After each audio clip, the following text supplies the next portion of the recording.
Yes, happy Juneteenth and Happy Juneteenth. What a day. It's the freedom for me. Am I allowed to curse? Yes. Okay. Okay, welcome to Couch Time with Kayla. My name is Question Kayla, and we are doing a couch time on the Black LGBTQ Plus Pride series. And today I have Jay with me. So Jay, do you want to give him a little introduction about yourself and what we're going to talk about? Yeah, well, my name is Jay. My pronouns are he, him, his. I identify as trans masculine. Yeah, that's basics. Right. Awesome. Yes. And we're just gonna spend some time just talking a little bit about it. I love that you introduced this topic of just navigating gender identity, right? Because that's such an important concept to, the queer experience, the trans experience. So do you feel comfortable just talking a little bit about your journey, through gender identity and all of that? Yes. So yeah, I think an important thing, especially when it comes, well, even in general for the LGBTQ community, but for trans people, it's just like my story is my story. It's not everybody else's story. So yeah, as far as like navigating gender as young as like 4 or 5, I kind of knew I was like, something is a little bit off. I was just like, I would pray to like wake up a boy. And then I realized like that wasn't normal to pray. I don't like not that many people prayed for that. I was like, I really want to be a boy. But then like growing up and like my family being like super like religious and not really open and affirming, I was just like, this is a part that I kind of just have to hide. So I just kind of like repressed it for a while, definitely all throughout elementary school, but like I knew that I just felt masculine. Also, I knew that I really like girls. And then middle school hit and puberty hit, and I was like, what the fuck is happening to my body? I was like, this is not what I expected. This is uncomfortable. And I remember like me and my mom like starting to get in arguments about what I wear, because like I would wear like hoodies, like I would refuse to wear like actual bras, and I quote unquote I just wear like sports bras and stuff because I was like, it just what felt comfortable to me at the time. And my mom, yeah, she was very like, you are dressing too boyish. And she would like, I would always like, we would go shopping and I would like always like longingly like wish I could shop in the boys department, like just wish I could, but my mom would be like, no. And like anytime we would ever be out and like see like, I guess like AFAB, which is assigned female at birth, like masculine presenting people in the like boy section, my mom would always like make a comment and be like, they shouldn't be doing that, and just be like, well, that's awkward because I kind of want to do that. But I kind of like got away with just like wearing hoodies all the time. And then there's high school. And I still was just like, this is not going anywhere, but I knew I had to like repress like my gender identity feelings and like my feelings that like I was attracted to girls. But I actually did like, I was like, I think because you know how BHS was. It's a very diverse, and that's one thing I'm really thankful for my upbringing. Like it was just like people are different, because like there was really not many people that like get to experience like at least like people from different like backgrounds, like racially, socioeconomically, and that's something that I think has been super helpful for me growing up. So that's something I'm thankful for. But all that to say, yeah, I felt like, because I was like, dang, people are different. And like, I think that's when I first like actually met other people that were out. I mean, there was only like a handful of people that were like out. But I was just like, your situation is kind of like mine. I'm not out, but I actually came out like sophomore year. Really? Yeah, well, I feel like I didn't know that, Just to Swami though, my best friend. Okay. Yeah, I remember. Just to my best friend. Okay. Like I only told him, and like it felt freeing, but also felt like kind of heavy because I was still like processing religion and like processing that, like he and yeah, and I think I even also wrote a letter to my parents. I was like, you know what, I think I might be gay. And I think they like ignored the letter Mm. because I wrote them like a couple letters and like either they ignored the letter but there's one time where well usually ended up me being like, did you see my letter? And they were like, yeah. And then it was my mom sitting talking to me for an hour about how I'm not gay Mm. and like just telling me reasons why it's wrong and just like pulling out Bible verses and Mm. um just like an hour of me just sitting having to listen to like her like denouncing my feelings, which that kind of sucked.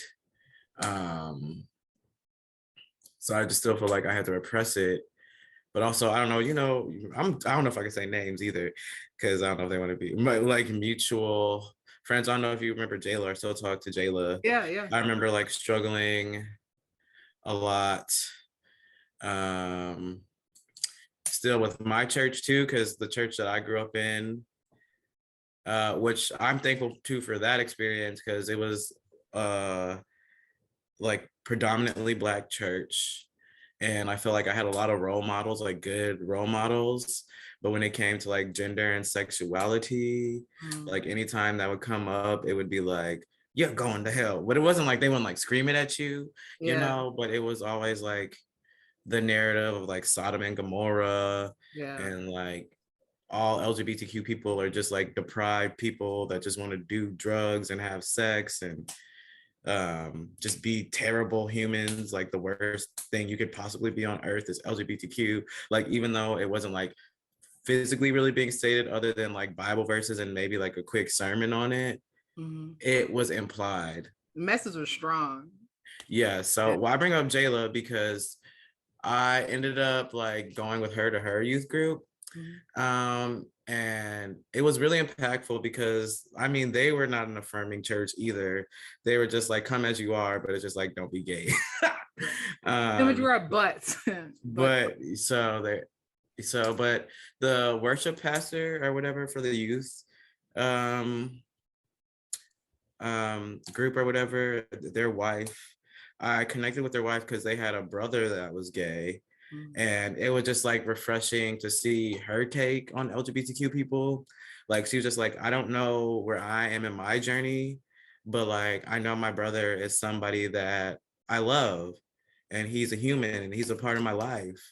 And like I just remember sitting and having conversations with her. It wasn't just like she was ever like this is right or this is wrong or this is what you need to do, but just like her being open with her experiences. And like that, I think that was one of the first times where I've had a conversation with somebody in the church that like humanized the gay person, and it mm. wasn't just like shunning them or like gossiping about them or you know so I think that was really impactful, but I still struggled a lot. And then I was just like, dang, I guess God, at one point I was like, this God doesn't want me to be gay. And I just like got into like a super, super, super religious phase.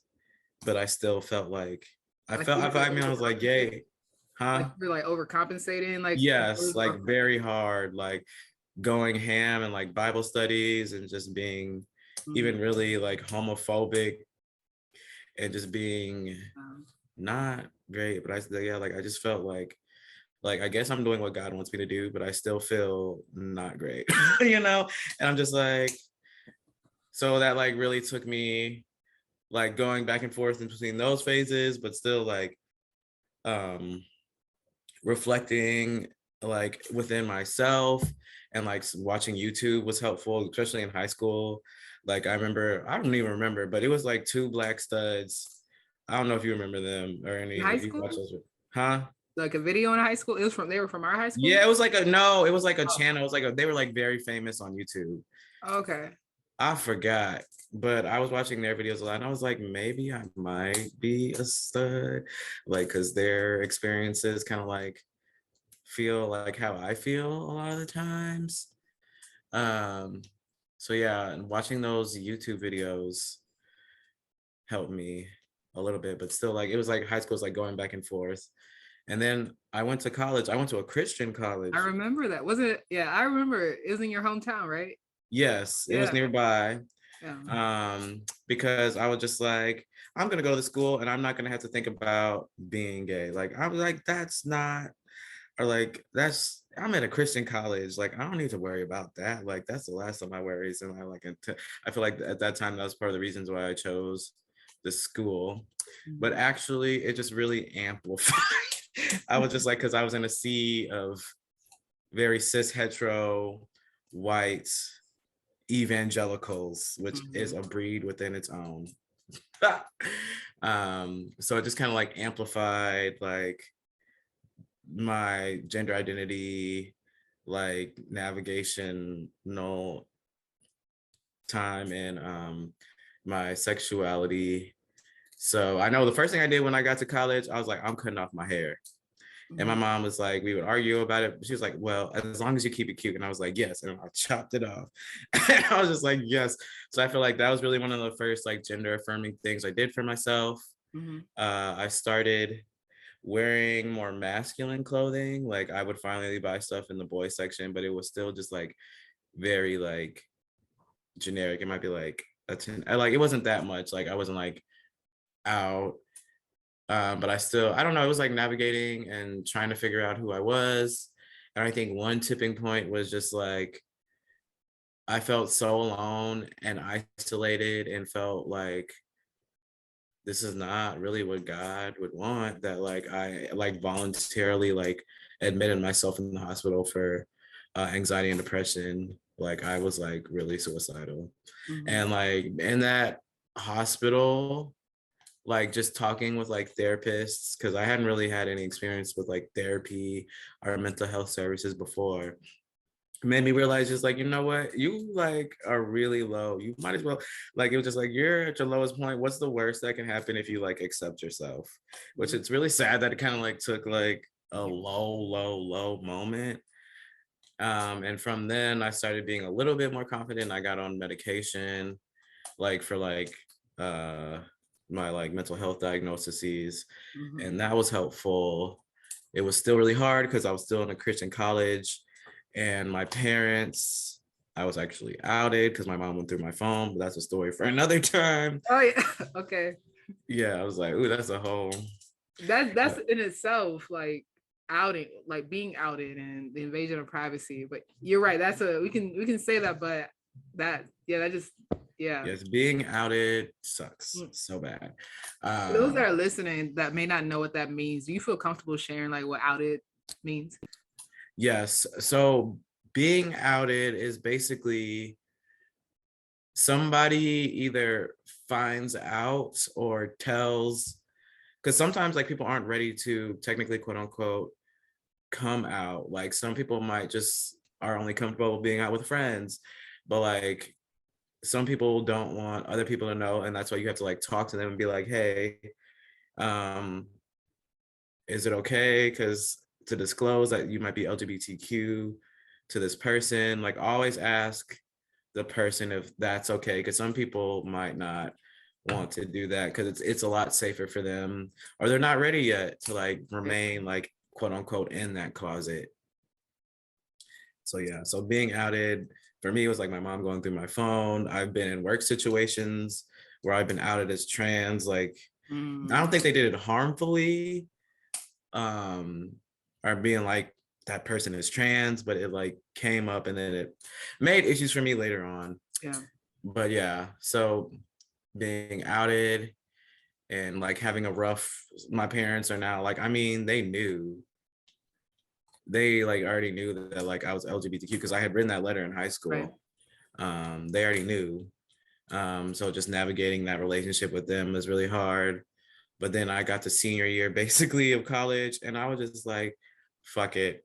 Yeah. I wasn't like, because it was still a Christian college, and they have like not, it's like a document that they make you sign. It's like a code of conduct kind of thing, and it's just like, don't smoke, don't have sex, like don't be gay, don't do like that type of stuff. And it's just like a community agreement. So just like I could not be actually out, but to like my close friends I was out. And like I started actually like day to day like dressing more masculinely. because I was just like, I feel like this will fit me the best. And I think one thing too, like I started dating people and it felt weird when they would call me their girlfriend. I was just like, like this is affirming that I'm in a relationship with you, a woman, but like I don't feel comfortable being your girlfriend. So I started playing around with like my name and my pronouns.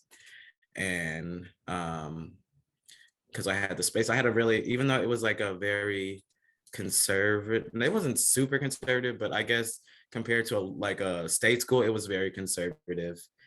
Um, Even though I was in that environment, I had like very, very supportive friends and even some very supportive professors that were like then that really helped me like get through that really rough patch where it isn't really, where there really wasn't that much space for acceptance in that school that I was at. And then so yeah, I graduated and I moved to Milwaukee and I was like, okay, that's when I'm gonna be out like socially. Like I'm gonna go by my pronouns, I'm gonna go by J. And so yeah, when I graduated college, I moved here and I was out and I was thankfully I was like in a very like progressive organization at the time because they were like very supportive and like what do you need, like what are some ways we could help you thrive. And so I think that was helpful and I met a bunch of people through that and I was like I really put myself out there. I was like going to the LGBTQ center and like events to meet people and I think that was really helpful because before like when I was in college or when I was younger I kind of felt like I was on an island and I was like the only one feeling this way or like having these like thoughts. But then like when I was out and like meeting other like trans people and like watching videos, messaging people on like Instagram, Facebook and all that, like that's when I was like, okay, like this is starting to make sense for me. And like this is kind of what I want my like gender identity to look like and my transition to look like. Um Around like 2018, I started testosterone. I actually started a little bit before that, but I think I was like, because I was in a really not great spot mentally, and I was in that workplace that kind of outed me. So there was just a lot going on. So I had to take a break. And I was just like, T will always be there. The testosterone will always be there. T is short for testosterone. Um, and then I came back to it like a year later when I was like in a lot better of a space mentally. Like I was seeing my therapist because I like had a lot of concerns like, am I really trans? And I felt like I had to talk that out. Like some people just know, like they don't need to talk to a therapist, and that's what like informed consent clinics are for. So some people just know, but for me, it was helpful to like talk through it through therapy. And like, cause a lot of like family, like I'm gonna just disappoint my family. Yeah. Like that came up a lot too. But like talking it through in therapy too was really helpful for me. Like being like, okay, being on testosterone is something I want. And then like a year later, I got top surgery. Um, and yeah, and then I'm still navigating because I still feel very new to this because I feel like I didn't really come out until I was like 21. So I'm 27 right now. So I still kind of feel like I'm in like my quote unquote baby gay phase, even though it's been a while. But I Right. feel like it's been like multiple times of me coming out and navigating that and like starting like hormonally transitioning changed a lot because you're changing physically. Yeah. Like the way the world perceives you is different. So navigating those worlds. So I feel like I'm continuously like transitioning. For me, it's an ongoing journey and it's going to be a journey for my life, for like the rest of my life. It's not just like I'm done. Right. Yeah, that's short. That's well, a long but shorter version of my like journey of like where I am now and like, yeah, my gender identity. No, yeah. What I'm so grateful that you shared, all that here. As you were talking, there were things I was like, wow, I would have never known, like, and we hung out, Yeah. remember? So I was struggling, you were struggling, I don't know Swami's experience, but like the fact that, all that was happening at once. And I do remember you talking about your family, and how you end up going to that college and all that stuff too. And so when I listen to you, I hear like there's like a few things that like pop out to me with specifically like religion, because it sounds like a lot of what I call it like in my work is like religious trauma, the idea. Have you ever seen that For Colored Girls? Have you ever seen that movie with Tyler Perry? I hate to reference Tyler Perry, anything Black, because I know there's some issues, but there's a scene there with Whoopi Goldberg where her daughter is just like, just like Whoopi considers her promiscuous and all this other stuff. So she just starts throwing, Bible verses at her and says like, you're just, messing up the family and all of that.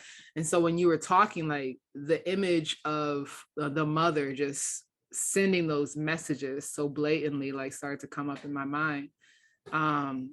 And so everybody, has their specific factors that like stand out as like that impacts how and when and why you navigate, gender identity, gender expression. I'm curious, like when you think back, what are like some things that really stand out to you that really influenced, even in positive, like these can be things that helped you and the things that maybe. Yeah. And like positive influences, definitely YouTube. Mm-hmm. I really like, especially in high school, like watching videos and like hearing other people's experiences, because I was too scared to actually talk to like LGBTQ people. Oh, and I was like so closeted that like I kind of just was like secretively also like I was like really into Degrassi, and I think that helped too because it was like they were the gays. Marco was Marco, yes, Marco Page. Yes, Marco for gay representation. We love it. The gay it was Paige and Alex. Yeah, Paige and Alex, yeah. Yep. So like seeing that in media too, I was like, okay, so like there are actual LGBTQ people out there that aren't like the people that like I've been told about. So I mean, it probably wasn't like 100% the best representation or the healthiest relationships that are the healthiest things that they've been through, but I was just like, there's this person who's standing in themselves, or they're like navigating themselves. So really YouTube. In college it was Tumblr, which was good and bad for a variety of reasons. But like actually then I actually discovered like what like FTM, and what FTM means is female to male, I guess, quote unquote, like people that identified as that, and like hearing their journeys and reading their journeys. And I was just like, this is a lot more similar to mine. Mother Google, I love her. Sometimes you get in a rabbit hole. But like also like looking up like more affirming, like when it came to like religious websites, like affirming ones, and like being like, God loves you, you know what I'm saying? So like definitely like social media has been helpful, and like actually like the LGBTQ Center, and like connecting myself in Wisconsin for like trans people. There's this organization called Forge, and like they would host meetings, and like they have resources, because like navigating being trans is hard, because like you have to find a doctor that, because I've been to like appointments where like I have to explain things to somebody who has a medical degree, and it's just like, I shouldn't have to do that. So like they have like resources like, these are trans friendly doctors, these are places where you can get informed consent if you want to go T that way. These are some endo people that can prescribe you T. So like connecting with those organizations, like all those have been really helpful. Absolutely awesome. And so, and for those that are listening now from Iowa, that would be like our One Iowa resource that we have that kind of provides inclusive providers and all of that. But you're right, the power of social media, right? To find a sense of belonging when there wasn't a lot around you. The worldwide net, the World Wide Web, is accessible for that. Yeah, absolutely. Thinking about it, I mean, so I identify as Christian as well. And there was an episode actually with my friend Alex where we unpack religion and the impact of that. And so, and like how we even, you know, maintained a relationship with God and all of that. And I see, like, when I listen to you, I hear you, you know, so many moments, like so desperate to like maintain this relationship with God too. Cause it's like, I'm listening. What is God telling me? You know, what does that mean about me, until you hit that really low point. And then it makes you really question, you know, what does God really want from me? Is it this pain, you know, or is it something else? So I'm curious, like, what either is, or how did your relationship with God kind of maintain or change like throughout this process? I feel like it's changed. Because I had to do a lot of like, I think like going away to college and then eventually like moving out on my own helps, because I was able to, like, you know, not have my family's voice in my ear all the time, or the church that I was going to voice in my head all the time. So that was helpful. Doing a lot of self-reflection and realizing that like God wouldn't want me to like hate myself.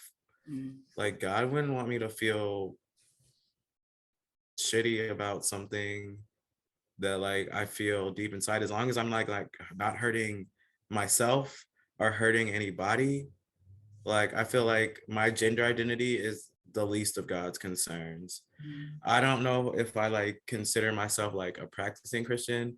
I feel like I identify as like culturally Christian, if that makes sense. I still listen to gospel music. Okay. I'll pray from time to time. I do, like, you know, but like I haven't really been in like a church space in a while. It's something that I do miss, Mm-hmm.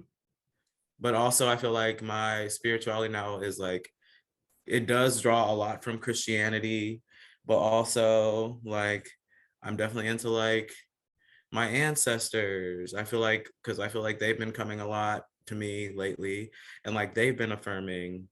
Um, and like just like the way like vibrations in the universe. So just like, I guess I'm a heretic, quote unquote, I guess, but I don't know. I hear a But lot yeah, like I've been navigating it. spirituality. You start leaning more into like what that feels like for you. Yeah, like what feels right for me, because it's just like growing up, it was just like you're going to church every Sunday, you're reading the Bible, you're doing devotional. Mm-hmm. And it's just like that doesn't work for everybody. That might work for a lot of people, Right. but it doesn't work for everybody.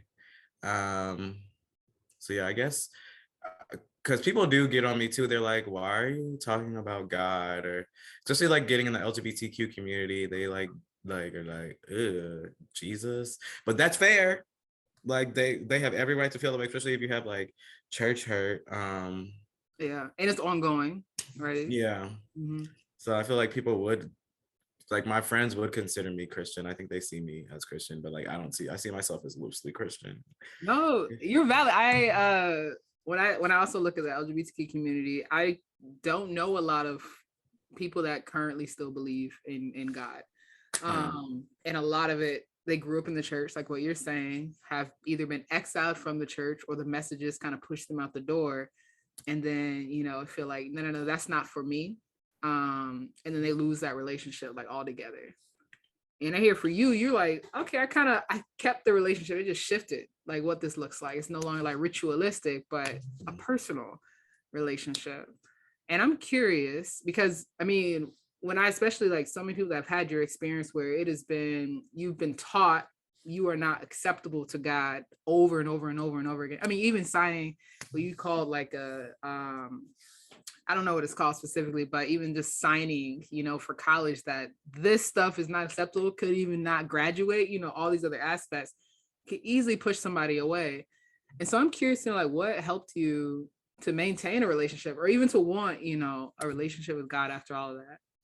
I think like it's hard for me to like being like raised Christian for like 18 years to like deny that Mm-hmm. that whole like experience, because I feel like God was with me Mm-hmm. during those times, and even the times I was questioning my gender, when I felt like in sexuality I felt like I had nobody. But like it took me some like retrospect. I was like, God was there, and like Yeah. God was holding me, and like God was something that got me through those moments, those very, very low moments, those very, very sad moments where I felt alone. And I feel like it would be ingenuine of me to like not, because that's something that got me through during the time. Um, and what God looked like back then looks a lot different now. So, but I'm just like, it's hard for me to deny that that's something that I spent a good portion of my life. Right. Yeah. You kept core values of like what made you you, Hmm. throughout. And so thinking about, I mean, that one aspect that I am very curious about, I'm not gonna go into too many details, but I see sometimes your posts, like you still talk to your family. Is that right? Yes. So it is very hard because Okay. I know a lot of people will like cut their family off, Right. and I've done that just because it got way too much.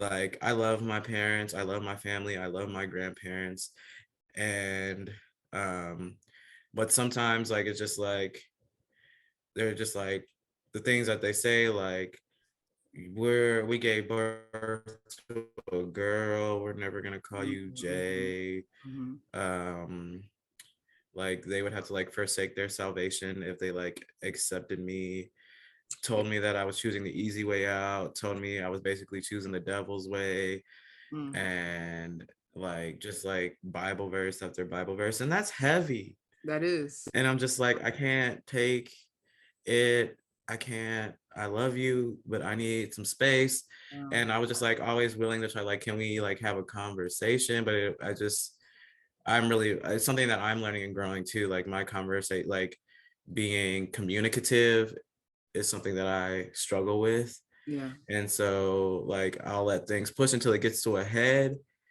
and then I have to address the conflict, and I'm just like, oh my gosh. So that's something I've been working on personally. Um, but yeah, no, like I still talk to my family because, but I'm working on boundaries, setting better boundaries. Like I'm willing to talk with my grandma a lot more because, well, my grandma is late 70s from like Jim Crow South. Like I don't expect her to be 100% with it. Yeah. But I feel like she doesn't understand it. She may not agree with my transition, the things that I've done, but she'll still call me Jay, and she will still like want to get to know my friends or like people that I'm dating. So I feel like she's at least showing effort. There's a lot of times where she's like, I'll be like talking about my friends, and she'll be like, is it a girl or a boy? And I'm like, they're non-binary. And she's like, what does that mean? And then we have to have a conversation about that. And she's Mhm. still just like, I don't get it. But she's willing to have these conversations, but I feel sometimes with my parents, they are not willing to have the conversations at all. It's just like a hard no. And so Mhm. I mean, I talk to my mom, and I talk to my dad, but like not super often, because I feel like even though it's not a verbal hard boundary, I kind of had to put a boundary up because if I talk to you and it makes me feel unheard or unseen or unloved, then I like can't. And a lot of then it comes out as just like, because you're not talking to us, you're selfish. Yeah. And it's just like, I don't mean to be selfish, but I guess in a lot of ways you have to be to like protect your peace. It's just like, I love you guys Yeah. so much. And I've tried to explain to them, I just like need space. But I guess because my mom and my grandma talk like every day, multiple times a day. I'm Yeah. just like, I don't even know what you guys be talking about. It's like you just talk like all the time. And I think my mom really wanted that relationship Yeah. with me. And also I was like a very difficult birth. Mm. Um, so she's really, really connected to me, and I'm her only kid. And I feel like she just had a lot of hopes and aspirations. And for me, being trans stops that when Mm. literally I'm the same person. I just look like physically different, Yeah. maybe. Like I still like accomplish the things that I wanted to accomplish. Like I'm still the person that loves rocks and music and like loves like, yeah, like I'm still the same person. It's just hard for them to get past the physical, and sometimes I just have to like take some space.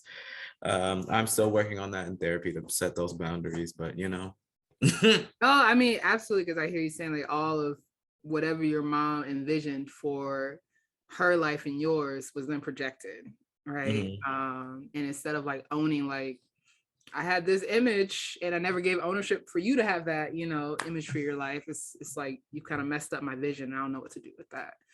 And I see that a lot, especially when I used to work with like parents and kids. Is a Mhm. lot of like until they do their own work and are open to acknowledging they have work to do, they'll just keep projecting that onto their child, and then it does create that rift.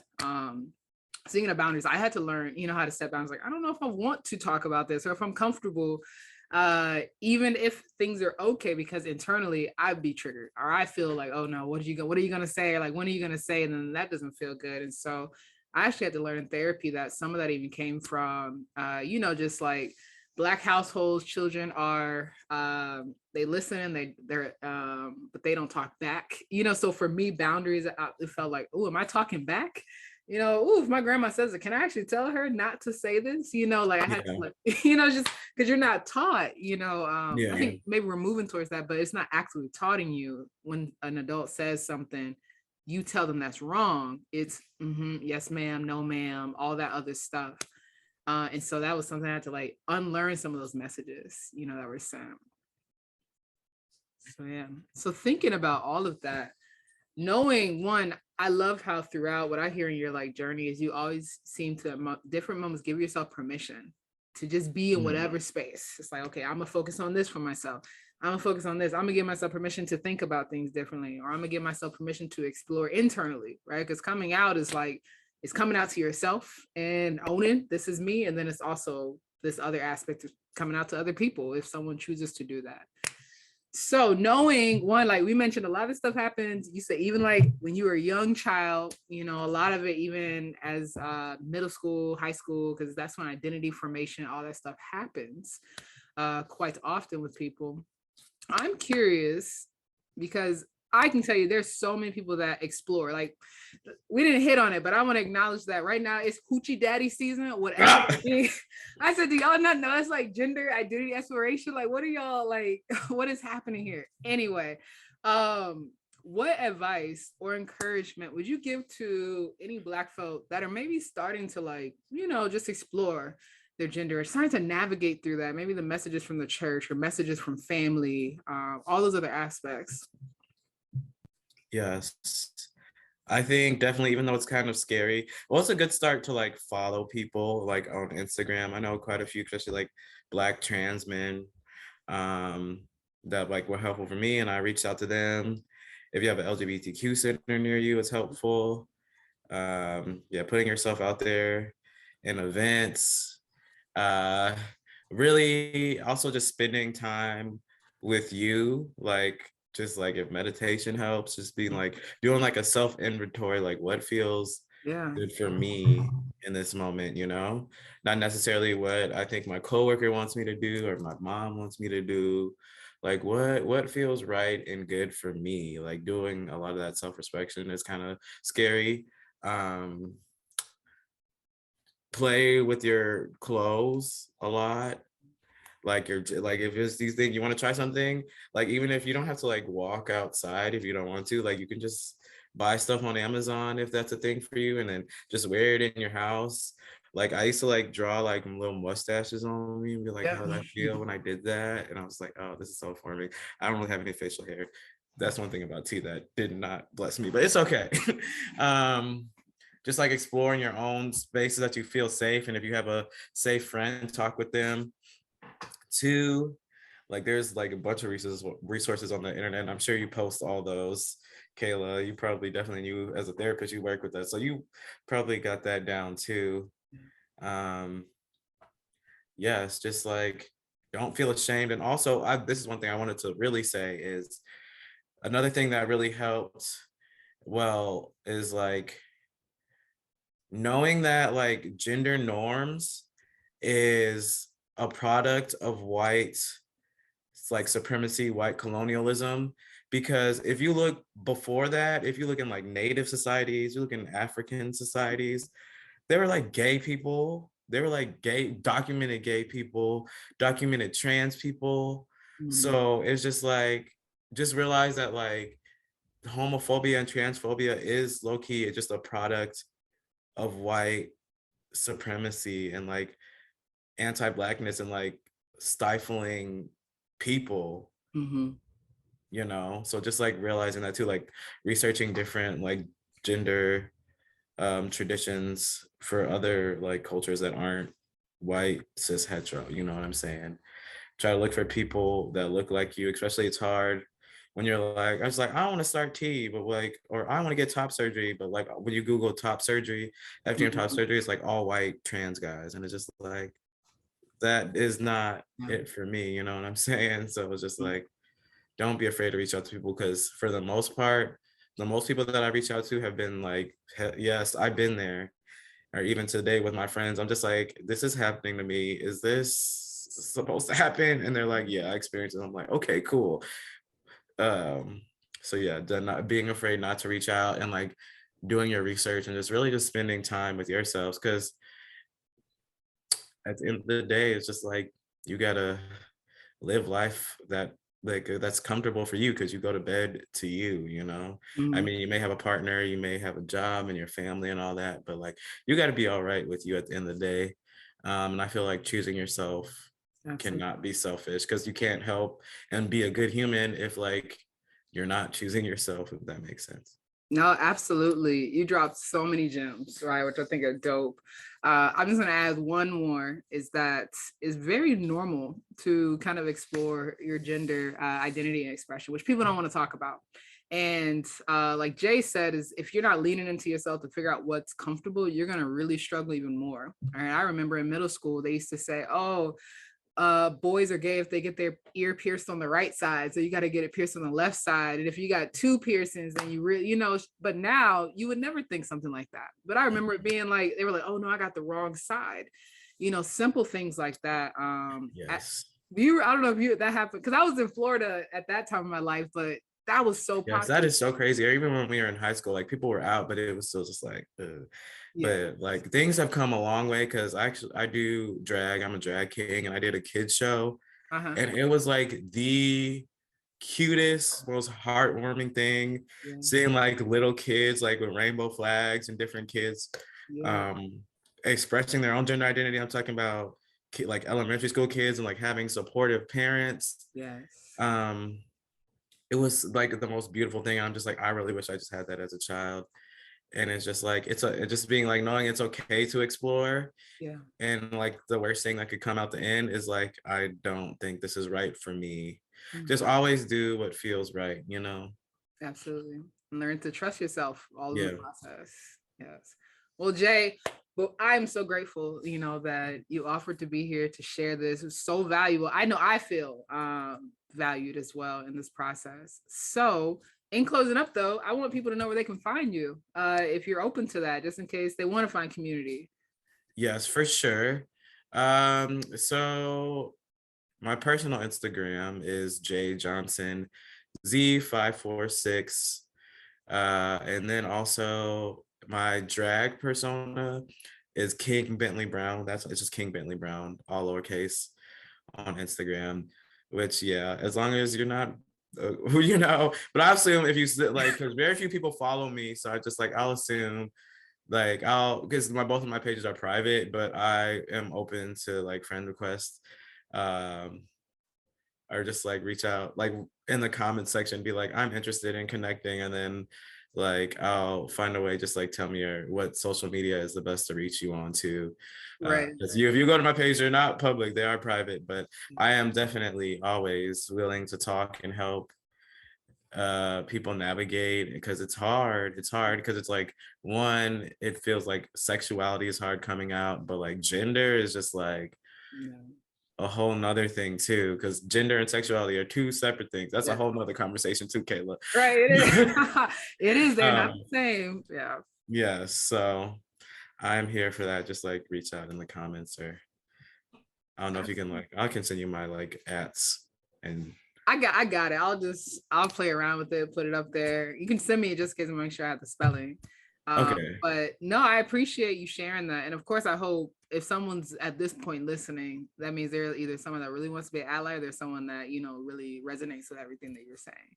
And so hopefully not getting any spam or trolls, you know, through your page. But yes. But I know I kind of got what you were. It's okay. I'm quick with blocking. So I already know people Okay, spam good. and trolls. That's rare. But Okay, good. yeah. Absolutely. Well, It'll thank be you. fine. Just I'm always open. Feel free to Yeah. reach out. Awesome. Well, thank you so much, Jay. If y'all are listening still, I hope that you continue to engage in the series and check out the next episode. All right, I'll see you later. Yeah, for sure.